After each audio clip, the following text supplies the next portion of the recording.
We did a lot of DIY. I didn't hire a decorator. I didn't hire someone to like give me a vision of what it's going to look like, a rendering. I didn't hire a dental contractor, and that ran into some issues. But I just noticed that a lot of like dental specific things were very, very overpriced. And so we just decided to go regular GC route. We made a lot of mistakes. All right, it's time to talk with our featured guest, Dr. Liel Allon. Liel, how's it going? Hello, I'm doing great. How are you? I'm doing pretty good. Thanks for asking. If you don't mind me asking, where are you located right now? So we are in a suburb of Houston. We are right across the street from NASA Space Center. So Houston, we have a problem. That's where we are. Wow. Okay. So that's in like Clear Lake. Okay. Houston blew up, right? So Houston's big. So when I tell people we're from Houston that are not from Houston, but if you're from Houston, we're like a solid 30-minute drive from downtown. Okay. Yeah. So you're more on that side. Interesting. Yeah. Okay. So then tell us a little bit about your past, your present. How did you get to where you are today? Okay. So I did undergrad at UT. Okay. Well, first I actually grew up in this area. And so I went to UT for undergrad. I did dental school in San Antonio and then did a residency in Florida and then came back to this area. Knew I wanted to open a practice here. Always had it in my mind, like be your own boss. So I knew I wanted to start my own business. And then pretty quick, right after I finished my residency, I opened up. I worked for corporate for a few months and I was like, all right, we definitely need to open up our own practice. So I came back here, decided in this area because my parents live here. And I knew I wanted to raise a family. And I knew being a full-time business owner and raising a family without any support is going to be really, really difficult. So I decided to come back to where I'm from. And then that's where you're at now. Yeah, that's where I'm at now. My parents were like 10, 15 minutes away from me. So it's really nice. I can, she takes care of my daughter every so often. It's really nice. Okay, interesting. So then backtrack a little bit. You worked at corporate and you realized, hey, this is not for me. I knew it wasn't going to be for me. It was kind of more figure out what dentistry is like in the real world because dentistry and dental school and dentistry in the real world are very different. Right? I think they gave you like in dental school 3.5 hours to do a crown prep. I knew in the real world, or like, you needed a wax up before you started doing your crown prep, like things like that, like, hey, that's not real. We're not going to sit in the lab and do that before when a patient comes in with a broken tooth. So it was really nice to kind of get in the real world, deal with patients. I think a lot also just like dealing with other team members, right? In dental school, you're your own assistant. You don't really have you have like a front desk, but just like getting into practice. So that actually was super, super helpful for me to figure out what dentistry is really like. And obviously like you learn along the way, right? So like being an associate at a dental office versus being a practice owner is obviously very different. But so it was great for me. I'm glad I did it, but I just felt very rushed all the time, which I knew I was going to. Like even when I'm at like a regular doctor's office, like for your annual checkup, when they come in and they're like, from coming into the doctor's office, I show up to my doctor's appointment and there's 3 women usually like at the front and they're looking down at their computer and they're like, click clattering away. They don't even acknowledge you, right? Like they're like, they don't even acknowledge you. And I'm like, hi, I'm here for my appointment. They're like, name, Liel. Like, it's just like, I don't know. It's just like so uncomfortable every time I go. So do you ever tell them anything like I'm on there, or no? Yeah, no. I don't say that. I'm honestly really non-confrontational about stuff like that. So I'm just like, I just kind of like tuck it in my memory, And I'm just like, yeah, customer service terrible, little things like that. But I learn from everyone's experience, right? So I'm like, okay, at my practice, this is how we greet patients, So we take everything that we learn from someone else, whether we like it or we don't, and then we implement it here. So then you say you kind of go to specific, like the doctor's office, and you're looking and you're like, okay, I'm going to take some of that, learn from that. So then how do you greet patients in your practice? Okay, so let me start by saying like our practice is not a practice where we're going to have 5 patients in the waiting room. We typically don't.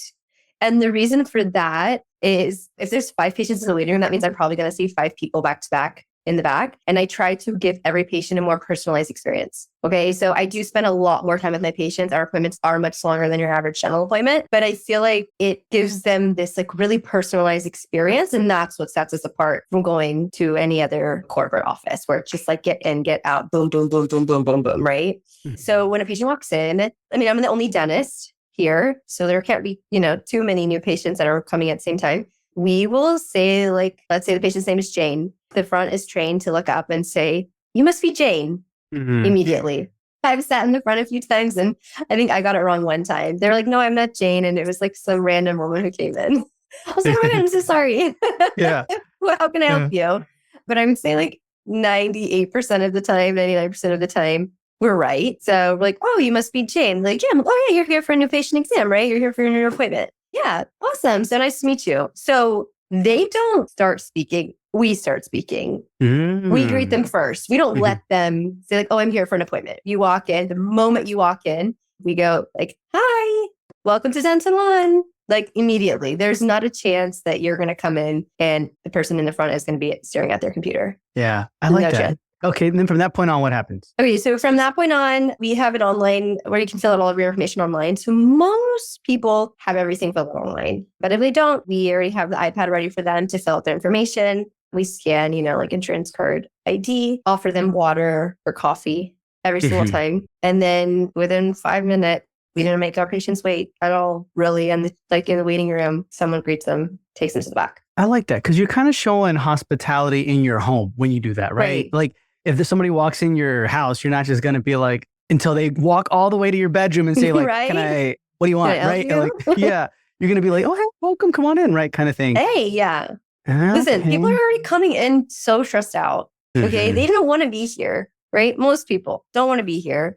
So when they walk in, and again, this is all like, I take this from how I would feel. And so not necessarily how I would want something is the way someone else wants something. And that's why I like take whatever I say and make it your own. But I would feel more comfortable at a place if they're like, "Oh, you must be Liel," or "You're here for a new appointment at 2, right?" "Yeah. Okay, overhead. So nice to meet you." And then we just keep going from there. Yeah. So then how long, Liel, are your new patient appointments? 1.5, an hour and a half. Break it down to me. How does that look, your 1 hour and a half? Okay, so they come in, my assistants will do x-rays, and then every single person gets an iTero scan. And then depending if the hygienist starts with them or I start with them, it doesn't really matter. They get perio chart in. We go over like existing findings and then findings, oral cancer screening. And then I usually come into the room and that's where I go over x-rays and iTero. And that's really where, for me, iTero is huge. They can see what I'm talking about. I just start on the upper right and I just start showing them everything. And honestly, it's not fair to say most dentists don't do this because I actually don't know who all does this and who implements this in their practice. But I know from where I was working, they didn't do this because it was like get in, get out more. And so we sit with them, we talk to them. I give them a lot of like oral health tips. They don't really ask like, "Oh, like how do I brush my teeth?" They're like, "What toothpaste should I be using?" They don't ask me that. I just give them the information. And then we talk. Obviously, like I try to get to the limit of the hair before I'm like, "Hey, sit back. I'm going to look in your mouth, right? Where are you from? How did you hear about us?" Every single patient that walks to the store, "How did you hear about us?" And then, "Oh, you just moved here from where?" I ask them all the time, where they heard about us. When was the last time they saw the dentist? Anything hurting you? We try to get to know you a little bit more personally. And then we go into the dental side. And then once we show iTero scan, one of my assistants will show you the treatment plan. Treatment plan gets signed. And then we start on a cleaning or Sam-Day treatment. Okay, that's good. So hour and a half. So you take your time. Or let me ask you this. How long have you been open for? 3 years. 3 years. Okay. Oh man. So you opened like in the middle of COVID. How was that like? I mean, I am going to say that it was a blessing in disguise. 2 reasons. One, the interest rate on my loan was way lower than I would get now. And because it was like kind of in a way like a steadier, smoother start. And we were just getting to the point where people had officially definitely not been to the dentist for at least a year. And for some people, not going like a year was like, they were embarrassed. right? Two of my startup, they hadn't been there for at least 2 years. And then they were getting more embarrassed. You know what I mean? So like a lot of people, while they had taken a break, I don't hear too much from my patients that the last time they saw a dentist was before COVID. I heard that a lot before at the beginning. So we were getting all of a sudden an influx of more patients. Gotcha. Okay. So then it kind of was like a slow start, but like a needed. Listen, I would have much rather started when I did versus starting in March and shutting down. Yeah. Right? Yeah. Everything had kind of started. I mean, I live in Texas, right? It's different where I live. So things had already started ramping back up. So I didn't have to close my office. And I think that's what helped me. Any techniques that you were utilizing? Like, were you doing emergency onlys or anything like that? Or no? Not once I started. You just opened up and was anybody hesitant or everybody was just like, nah, let's go? No, people were definitely hesitant. But I mean, at our office, like everyone was wearing a mask. You had the option to curbside check-in if you wanted to. Yeah. Again, like I said, there aren't many people in the waiting room. So you, in a way, have the option to not be around a lot of people. A lot of patients like never knew what I looked like because I always had a mask on. Yeah. Interesting. Okay. So then real quick, Liel, how many new patients are you getting a month right now? Probably around 25-ish. Okay. Now to you, when it came to like your first opening up and ramping up and breaking even, how long did that take? Not long. You immediately broke even. Oh, I mean, like, let's say that after the first month that we started work, first month, maybe 2 months, I did not have to pull into my like extra cash fund that I had from my loan to support me, if that makes sense. I mean, obviously I wasn't making too much there, but I didn't have to pull anything. I was living very frugally these first few months, but I still was giving myself, I was still paying myself. So then if you can give us some, I guess, systems or strategies or your advice on what we could do to start seeing that for ourselves. Like, let's just say we're about to open up and we're afraid. We're like, are we going to break even ever? Or maybe they're in that little, dilemma where they're already open and they're having broken even. So I think it has to do with, do people know you exist? Like visibility. I'm a big person on location. I definitely don't think my office would be as successful as it is if I was in a office building. Definitely not. If you already have opened your practice, obviously this information, it doesn't really help you because you already have a location. But I am a big, big believer in visibility. So if you have not found your spot, I would rather pay more for location and visibility than having to put that money towards marketing. Gotcha. Okay, so location number one. Number one for me. Okay, and then what else can we do? So I think what helped my office is that, one, it was off a very busy road. Okay. Another thing I did was my signage is really big and it's a picture of me on it. So when you drive down the road, my face is huge right on the side of the road. My face is huge. You really can't miss it. And we're also right in front of a really big neighborhood. And so when we started where we coming into this office, there were a lot of dentists near me, but a lot of dentists, which is really unfortunate, have either passed away or have closed their office or have sold their office. So all of them were around the point of almost retirement. And so I was more of the newer dentist on the block. And I think that is also what had set me apart, is that I had the newest technology and things like that. Yeah, gotcha. I pulled your Google Maps. You're right. You're it's not on the building, right? It's on the side where it says Liel Allon Dentistry. Then it says right there. And everybody on the freeway, it's right when you come off the freeway. Oh yeah, you're right. I'm telling you. And it's right there where everybody can see you. This is really, really terrible. But there are a lot of car accidents right there. And so traffic always gets backed up there. And I'm like, oh my God, I really hope that person is okay. But at least they see my sign. At least they see my sign. You're like, oh my gosh. I'm like, oh my God, another accident. When I'm like, oh, sign. No, I get you. Okay, wow. So can I ask, how'd you find this location? Okay, so I grew up here. So I always knew about this building. Oh. I have some family that's in real estate. And so I had always just asked them to keep their eyes peeled for me for places in this area. And then I knew that this building, that the person who was leased, I knew their lease was ending. So They had outgrown their area. Like this building was too small for them. And so I went in and I was okay. Perfect. That was awesome. Yeah. And then for the moment you were going to open up, what were you doing before that when it came to your team hiring and marketing in order to make sure on opening day you were like, not crickets?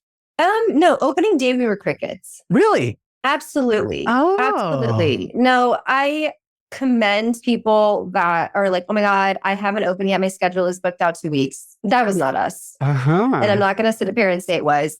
I remember I had hired, so I sole doctor, no hygienist when we opened up. My husband runs the business side. So my husband was sitting at the front and we hired one assistant. I remember I went through my schedule, whatever, like a year ago, going back from when we started. And it was like one patient Monday morning, 2 patients Tuesday, another patient Wednesday. It was bad. Oh, okay. But listen, we started with 0 patients, literally 0. We were waiting for the phone to ring. Things we did prior is we had gone to like this event center that was hosting like this like Thanksgiving, Christmas, I don't even know what it was, like holiday thing. And people were coming in like selling their like goods and their services. And we went in as a dentist. So we had met people there. Remember the neighborhood is right by. So people drive by all the time to get into their neighborhood. And so we had a sign that said now open. Do those signs work? Like where it's like now open or grand opening and stuff like that? Huge, huge signs.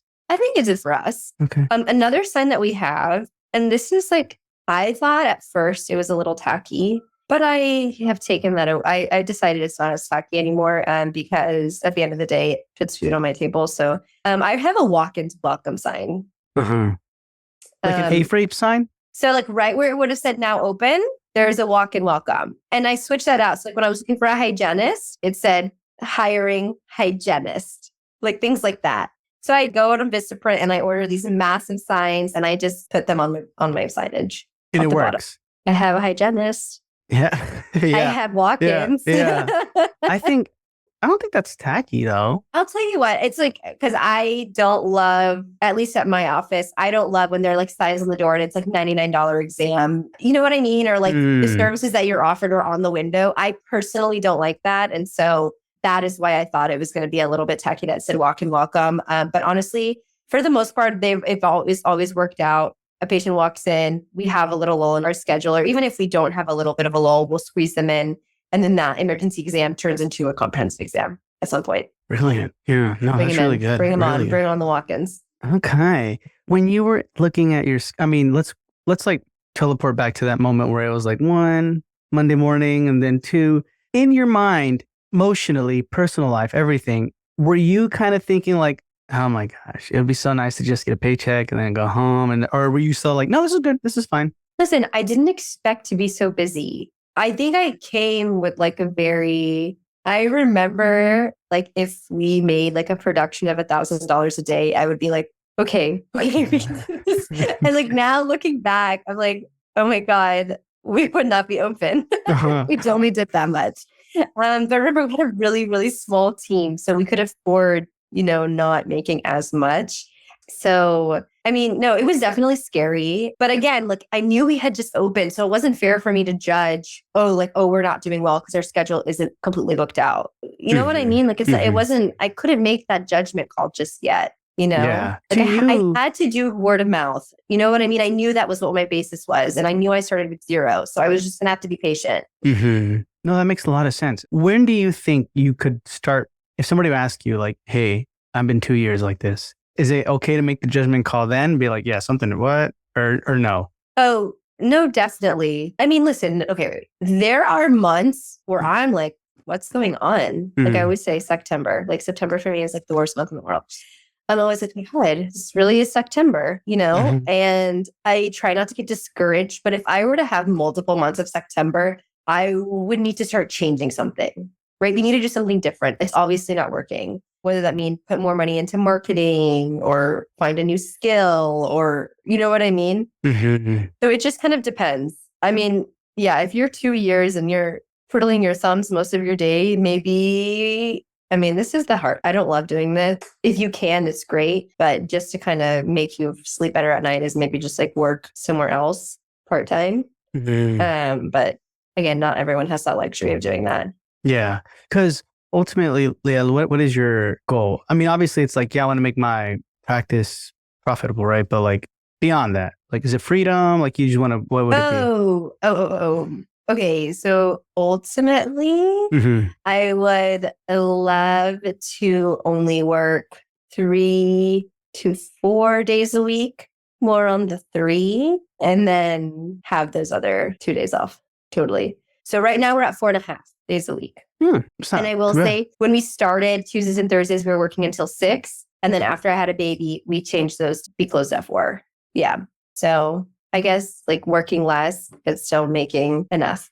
That's good. Ultimately the dream. Okay. So then right now, I know you started off with 1 employee and then your husband. How many employees do you have now? 3. So now we have 2 assistants and a hygienist. Okay. How'd you find them? The sign. Oh, really? Even the assistants?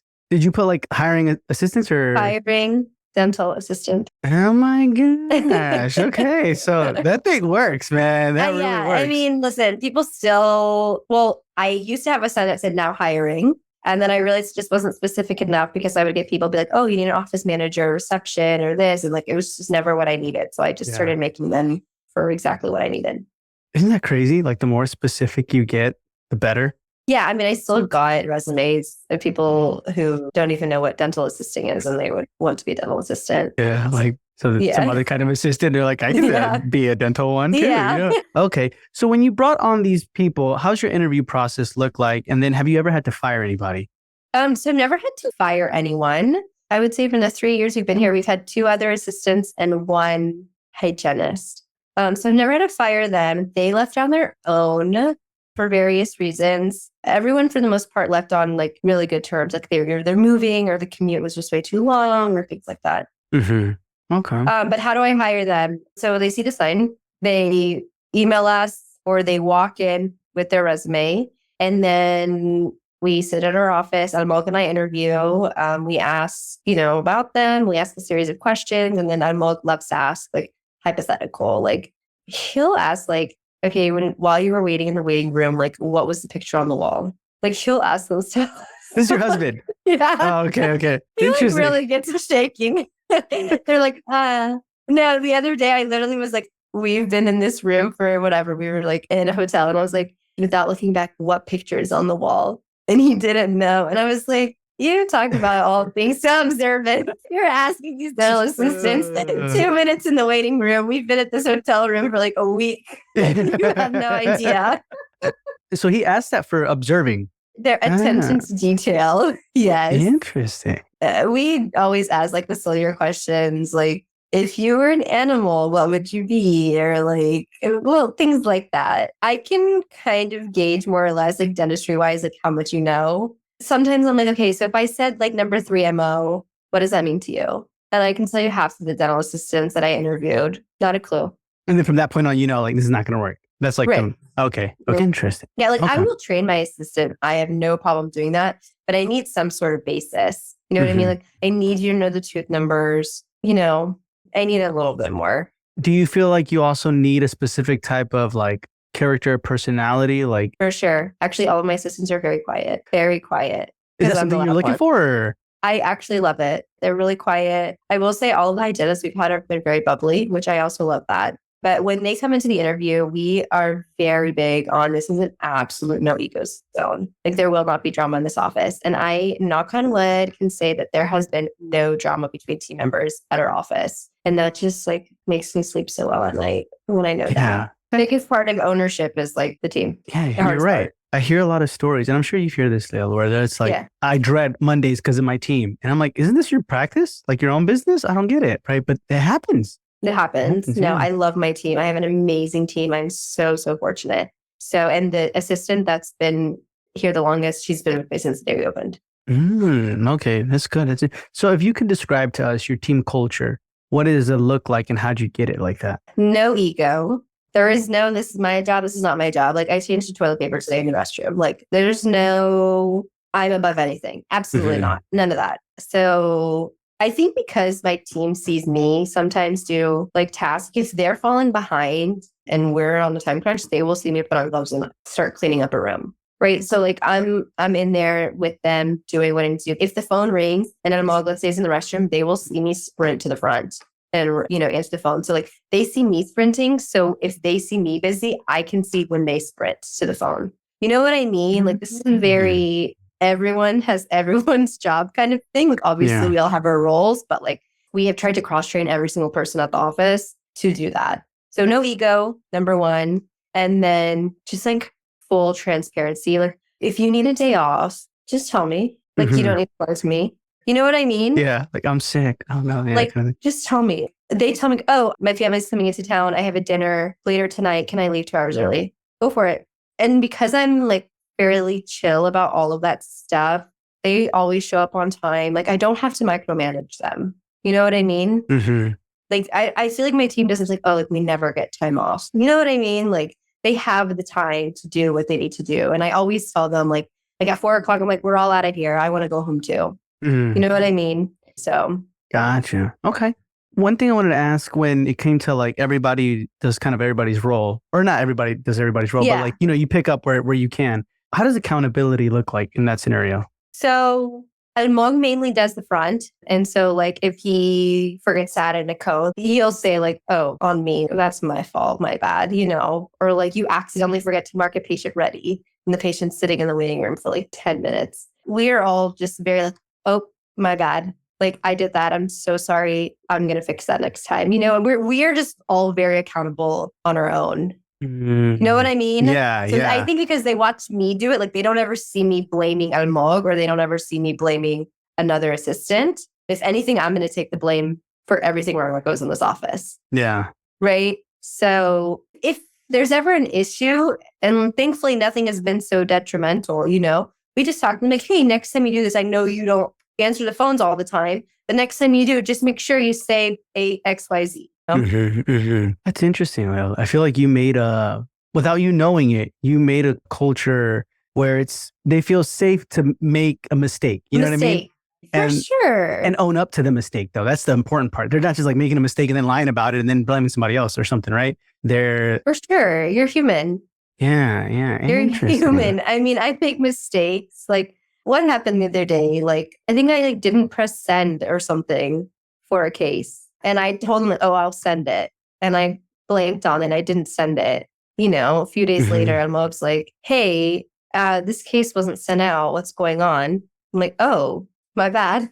Oops. Yeah. Oopsie. Again, like all of these mistakes, like they're not life threatening. Okay. Like you gotta just kind of pick and choose your battles and like, don't sweat the small stuff. Like you forgot to send this case. Okay. Send the case. I'm so sorry. It's going to be here next week. Yeah. No, that makes a lot of sense. We do what we can, right? Like, yeah. But I like that. I like how you created the type of environment because I feel like it's easy to say like to your team, hey, let go of your egos, everybody. But then what about like ourselves, right? Like what if we're like, oh, it's not my fault. It's not my fault kind of thing. And then you blame your other team. So then they feel like the same way. But it's interesting how you're setting the standard for that leadership. You know what I mean? Yeah. So then what system for you is unique in your practice right now that besides the new patient, you know what I mean? When you welcome him and everything like that, what system would you say is like, I'm so proud of this. We created it. It's unique. In the office itself, I don't know necessarily if this is part of like office culture, but I would say that I personally call my patients the next day after their appointment. So anyone that has received an injection, I will call them the next day. And I'll be like, hey, Dr. Allon from Dental and Dentistry, just checking on you. And I think that's just like that extra like cherry on top for them. I mean, I do genuinely like, are you okay? Like, are you going to call my office tomorrow telling me this filling is high? But like, you know what I mean? Like, are you okay? Is everything good? Some people, it was very traumatic to come in, get an injection. Yeah. So I call them. And I think that is a system that we have in place that I feel is different. What would you say the ROI, not so much like, oh, more money or anything like that, but like, what have you seen where you're like, oh my gosh, I recommend everybody do this because this is the results that you're going to get? Oh, so some things ROI, I would say my iTero, I've seen a huge, or just because patients can see. I don't have to be like, see this little tiny gray spot on the x-ray? I don't have to say that. They're like, oh my God. They usually tell me, what is that? I'm glad you noticed. That's your broken tooth, right? Yeah. So that biggest ROI, and the sign that is sitting outside of my building is the biggest ROI. We also do a lot of ground marketing, especially on those days where when I told you those blocks, there was like Monday, one patient, Tuesday, another one. We do a lot of ground marketing. So if we're slow, and even now, if we're slow, I always have ground marketing boxes. We literally get up, everyone gets in the car, and we're going to go to businesses right around our office and introduce ourselves. Is there any specific business where you're like, this one has been great? Yes, there has been one. We went to a hair salon right across the street from us, and the owner was not there. So, like there's like a bunch of like people sitting down, and I walked in with my assistant, and I was like, oh, is the owner here? And like, oh no, the owner's not here. And I was like, okay. And I just turned to every person at the business. I was like, hi, everyone. My name is Dr. Allon. I own the dentist office right down the road. Anyone's looking for a dentist, we're seeing your patients now. Have a great day. Man. I remember being like, oh my God, I can't believe I just did that. And we got like one patient, like one of the hairdressers that happened to here. She brought another hairdresser and then brought another patient and then another person. And then a lot of people from so on. Just snowballed after that. Wow. Yeah. Okay. So I would say that was our best ground marketing that we've done. Yeah. Interesting. Okay. That's really, really good. So then when it came to I know you talked about the iTero, but before that, we were talking about, I believe, when you bring in the system that you created, right? When you call the new patient, that ROI. Well, let's talk about that. Like when you say like, hey, if you call your patient, because I've worked with practice owners who are like, I don't got time for that. You do. Okay. You absolutely do. It literally takes 10 seconds of your time. And honestly, half the people don't answer. And so I leave a voicemail. Hey, this is Dr. Allon from Dental and Dentistry. I was just checking up on you to see how you're doing after your appointment. If you're having any issues, please give me a call back. Done. How long did that take me? Obviously, I speak a tad slower. But when I was growing up, I had one person call me after a procedure, and it was my oral surgeon. And I was floored. I was like, that was the nicest thing. And I will never forget that. And so I started doing that. And it also gives the patient an opportunity. And listen, this doesn't happen often. Like, it just kind of gives them that peace of mind. Like, hey, I'm feeling a little sore, like right where the gum is. Yeah, that's where we gave you the injection. That's totally normal. And that's going to go away in about a day or two. If it doesn't, give me a call back. Like, it just gives them a peace of mind, eases them. I had one patient come to our office because he read in a review that we call patients after their appointment. So you got a review and you got a patient. And a new patient from it. It's not about the money. It's not about that. It's simply just being a human and ask them, are you okay? I have been in the dental chair. I don't know about you. I've had a filling and I still think about it to this day. I'm like, that was terrible. Nothing against the dentist. Like, he was wonderful. But like, my God, having to keep your mouth open for like 30 minutes to an hour. Oh my gosh. Injections, that nasty taste, the bite afterwards. Oh my God, it's terrible. It's terrible. So just for someone to call and check on you, I think that just goes above and beyond. I don't do it at the end of the day because I find that you want to go home. Any lull I see in my schedule, like if they're taking an x-ray really quick on a patient, I'm going to call a patient. So I just find them in between my day. I do it. Gotcha. Okay, that's good. Great advice. And then one of the last questions I wanted to ask you is, throughout this process, throughout the part where you opened, or let's talk about throughout the part where you decided you're like, this is it. This is where I'm going right here. This is the practice. Till today, what's been some of your biggest struggles, fails, or pitfalls? I think putting the office together, just making everything like start running here, that probably gave me the biggest headache. My general contractor got COVID very bad during our build out, which left Almog and I to see the general contractors pretty much. And so that was tough. Him and I like don't really have any experience building anything, but I will say I learned so much from it. And while we were building out, I wasn't working. I mean, we got our hands dirty, literally. We built cabinets, like we did a lot of DIY. I didn't hire a decorator. I didn't hire someone to like give me a vision of what it's going to look like, a rendering. I didn't hire a dental contractor, and that ran into some issues. But I just noticed that a lot of like dental specific things were very, very overpriced. And so we just decided to go regular GC route. We made a lot of mistakes. We made a lot of mistakes to build out, like putting extra backing from putting in our countertop places. There was some areas where we completely it was way too high. So like you'd sit and like your arms are here. And I'm like, oh my God. You're like, okay. So I'm like, all right, take it down and redo it. You know, like right when we're supposed to open, we were like, you know, running everything. And one of the sinks doesn't work, completely clogged. We have to open up all of our brand new tile. They come in with a jackhammer in our office. Remember, there's fresh paint, there's fresh everything. You have to wrap everything around. They jackhammer down a few feet underground, fix the pipe issue, puts us out another 2 weeks, concrete back up, tile back up, painted back up. Oh my God, it was a nightmare. It was a nightmare. Yeah. But sounds like it. Now I know. Would you do it again? Like, would you go that route again, or would you less DIY it? No, in fact, I would more DIY it at this time around. I already made the mistakes. I already know, right? Yeah. I already know that when I put an outlet somewhere, it was too high or too low. When I did everything, I didn't really think of like, where's the TV going to go? We kind of just like had everything. And then we went to go put the TV in and I was like, there's an outlet, right? Yeah, that's true. Yeah. The outlet is like in Timbuktu, right? I'm like, we need to move it, right? So we did. We made a lot of mistakes during build out. Again, nothing super detrimental. It just took a lot of time to fix it, which time is money, but like we learned a lot from it. So like anytime someone has a build out question, I'm like, okay, make sure that, like your sterilization, your autoclave has a dedicated outlet, like things like that. Yeah. Which I did not think about at all. Okay. So it's more the details, right, that you have to think about when you're DIYing it. Did your general contractor ever come back or no? He just... No, yeah. No, for sure. No. He came back. Yeah, no, I needed him. Go on. Please go back. Yeah. Please go back. You feeling okay? Yeah. Yeah, but I mean, like when you're in the build out phase, like you got to go, right? You have an opening date that you're projecting. And when someone who's like the main man who knows what's going on and calling in everyone and, you know, getting everything together when they're not there, it's tough. Yeah. How has all of that part especially, you can be there, but all of this kind of affected your personal life? Okay. So Mug and I work together, right?